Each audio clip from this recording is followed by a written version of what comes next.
कई सारे लोग ना ऐसे होते हैं कि वो इन्फ्लुएंस हो जाते हैं किसी से बातचीत करके कि अरे यहाँ पैसा लगा लो, कुछ वीडियोस देके कि अच्छा वहाँ पे ये चीज़ें बोली गई थी, वहाँ पे मेरा पैसा डबल हो जाएगा, ट्रिपल हो जाएगा, तो मैं इन्वेस्ट कर लेता हूँ। अच्छा, ऐसे व्यूअर्स को, ऐसे इन्वेस्टर को आप क्या एडवाइस करेंगे?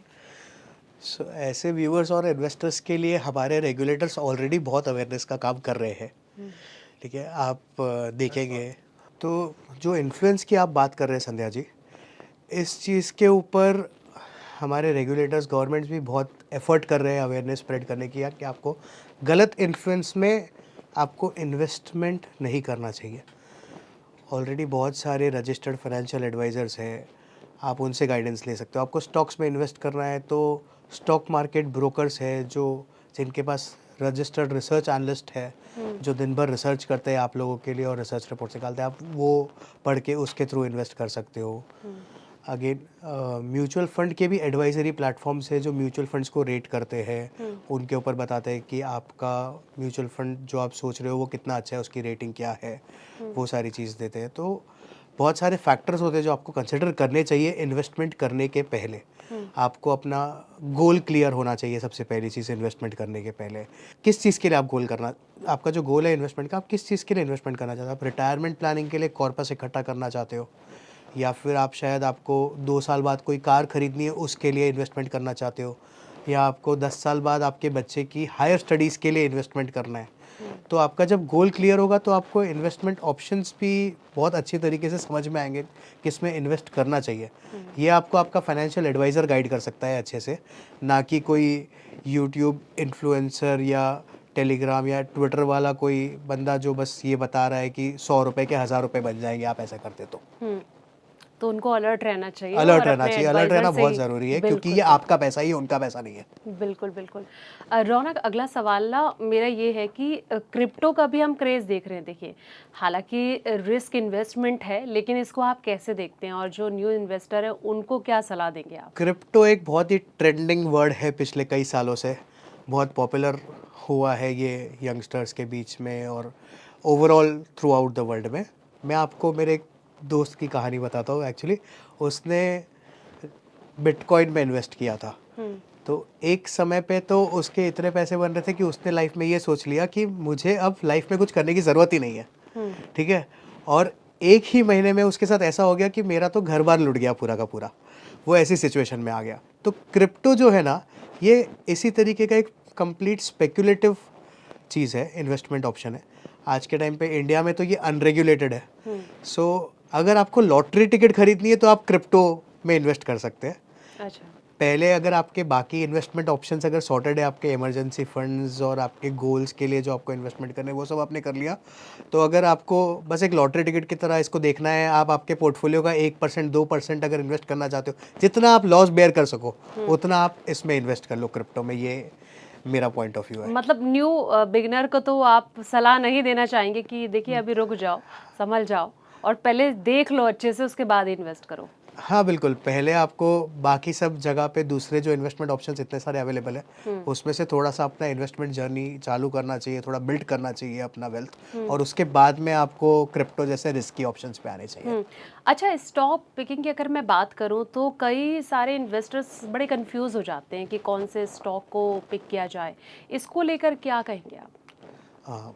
स्टॉक पिकिंग एक बहुत ही इंटरेस्टिंग सब्जेक्ट है, और ये हर कोई जानता भी है पर हर कोई समझ भी नहीं पाता इस चीज़ को, ऐसा है। हुँ, सो स्टॉक पिकिंग के बहुत सारे तरीके होते हैं। एक बहुत अच्छा तरीका मैं आपको बताता हूँ कि जैसे कि आप जिस कंपनी को जानते हो, जिस कंपनी के प्रोडक्ट्स को देखते हो या यूज़ करते हो, उस तरीके की चीज़ में आप इन्वेस्ट कर सकते हो जिसमें आपका फ्यूचर दिखता है। फॉर एग्ज़ाम्पल, आप आशीर्वाद आटा जो है वो हम सब खाते हैं, हम आईटीसी के होटल्स देखते हैं, हुँ, लोग सिगरेट पीते हैं, उनको ब्रांड पता है वो कौन से ब्रांड्स कौन सी कंपनी से बिलोंग करते हैं। सो इस हिसाब से शायद आपको लग रहा है कि ये सब का कंजम्पशन मुझे दिख रहा है, हुँ, इतना ज़्यादा पॉपुलर हो रहा है ये चीज़, आईटीसी के होटल में इतने सारे लोग जा रहे हैं, ये हुँ, सब हो रहा है, तो मैं शायद आईटीसी का स्टॉक पिक करूँगा। या फिर अगर लगता है कि ईवी का फ्यूचर, कई लोगों को समझ में आता है इलेक्ट्रॉनिक व्हीकल्स, ईवी का फ्यूचर बहुत ब्राइट है, तो ईवी मैन्युफैक्चरिंग करने वाली कौन सी सबसे बड़ी ऑटोमोबाइल कंपनी है जो सबसे ज़्यादा ईवी पे फोकस कर रही है। रौनक, एक सवाल मेरा ये कि बहुत सारे लोग ना जब इन्वेस्टमेंट करते हैं, अपना पैसा कहीं पे लगाते हैं, तो वो बहुत तरह की मिस्टेक कर जाते हैं जिससे कि उनका जो पैसा है, पूरी इन्वेस्टमेंट चीज़ें हैं, वो सब डूब जाते हैं। तो ऐसे लोगों को क्या एडवाइस करेंगे और क्या क्या हिदायत उनको देंगे कि थोड़ा बचना चाहिए उनको इससे? तो मैं आपको बेसिक कुछ मिस्टेक्स है जो हर कोई अपनी इन्वेस्टमेंट जर्नी में करता ही है बाय डिफ़ॉल्ट, मैंने भी किया है और जितने एक्सपर्ट्स हैं उन लोगों ने भी किया होगा। सो ऐसी कुछ चीज़ें हैं, जैसे सबसे पहला जो मिस्टेक होती है इन्वेस्टमेंट में वो होता है फोमो, ठीक है, फियर ऑफ मिसिंग आउट। हम सबको ये फियर होता है कि इसने इन्वेस्ट कर लिया, इसने ये स्टॉक इतने पे लिया था, ये स्टॉक इतना अब तो इतना बढ़ गया, तो मुझे भी ले लेना चाहिए। और मैं शायद वो फियर ऑफ मिसिंग आउट में वो चीज़ ले लेता हूँ without any research, without any proper study, मैं शायद उसको बाय कर लेता हूँ।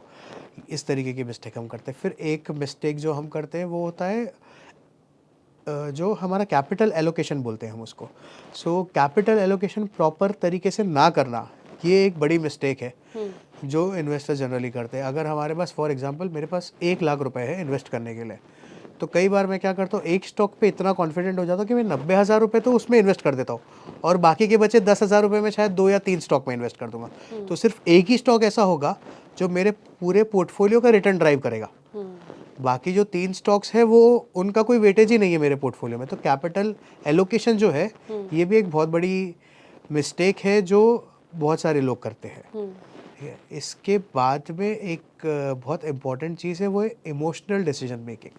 अच्छा। हम इमोशंस में बहुत सारे डिसीजन ले लेते हैं जब हम इन्वेस्टमेंट करने जाते हैं। तब इमोशन में डिसीजन क्या होते हैं, अगर मार्केट फॉल हो रहा है तो हम पैनिक में हम डर जाते हैं और हम वो डर के इमोशन में हम स्टॉक्स बेच देते हैं हमारे, जिससे हमें लॉस हो जाता है शायद।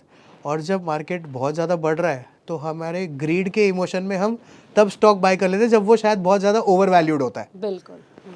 और बहुत सारे लोग स्टॉक्स में ये भी चीज़ नहीं समझते कि अगर स्टॉक 100 रुपये का है तो वो सस्ता है और स्टॉक 1000 रुपये का है तो वो महंगा है। इस तरीके से लोग देखते हैं, बट जबकि ये ट्रू नहीं है। जो स्टॉक की वैल्यू है वो उसका टोटल ओवरऑल वैल्यूएशन पे देखा जाना चाहिए। ठीक है, आप 100 रुपये का स्टॉक ले रहे हो वो सस्ता है और 1000 रुपये का स्टॉक ले रहे हो वो महंगा, ऐसा नहीं है। हो सकता है शायद 5000 रुपये का स्टॉक है, उसकी भी वैल्यूएशन इतनी कम है कि वो ज़्यादा सस्ता हो। तो वैल्यूएशन समझना बहुत इंपॉर्टेंट है, रादर देन स्टॉक प्राइस को देखना।